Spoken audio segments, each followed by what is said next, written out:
After a lifetime of working, raising families, and contributing to the society, our senior citizens, they need to retire with dignity.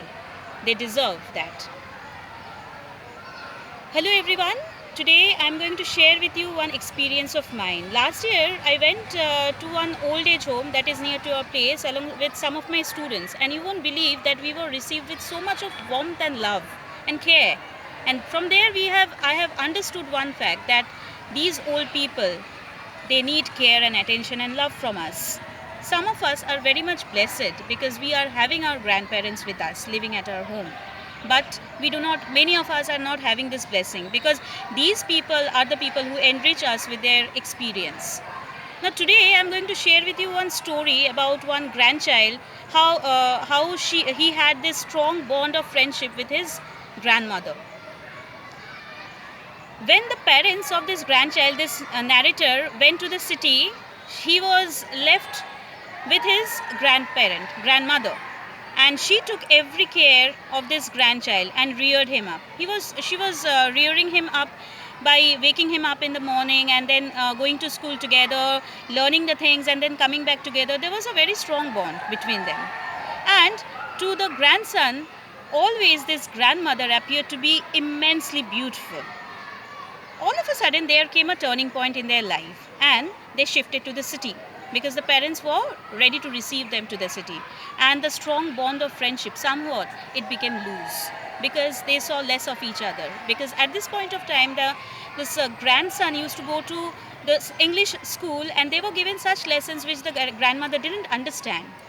And when the grandson went to the university, they did not share the same room after that, and the bond was somewhat snapped.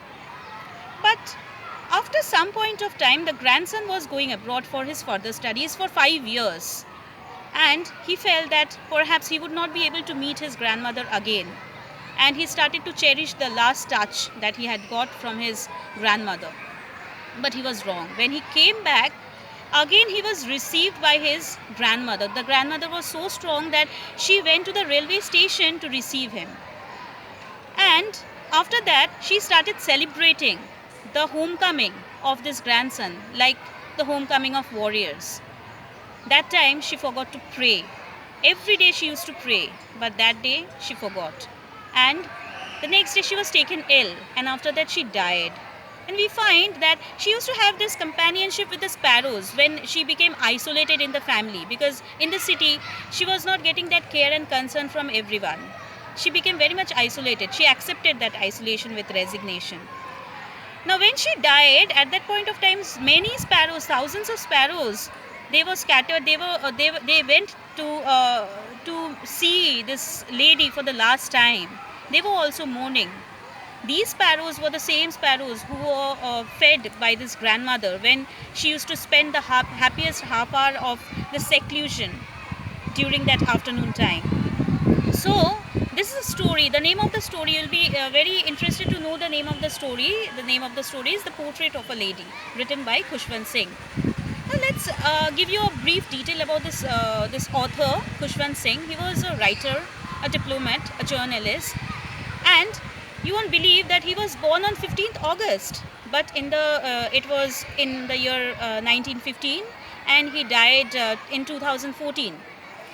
And his famous novel is Train to Pakistan. He has written several other books which are to be remembered forever. Here, so let's discuss about this story. Like in this story, you'll be finding there is this concept of beauty which has been delineated beautifully. Like, we only consider that the pretty faces are beautiful, but to the grandson, the beauty does not lie in that prettiness, but it depends on the eyes of the beholder. To the grandson, the grandmother was always beautiful, clad in white sari, and always a symbol of peace and serenity. And here we are also going to discuss about the bond that is shared between the grandson and the grandmother. That is obviously an unusual case if you are having the grandparents at your home, because they understand you better than your parents. Somewhere you also feel connected if you read the story. After that, the sense of isolation is also a major theme in this story.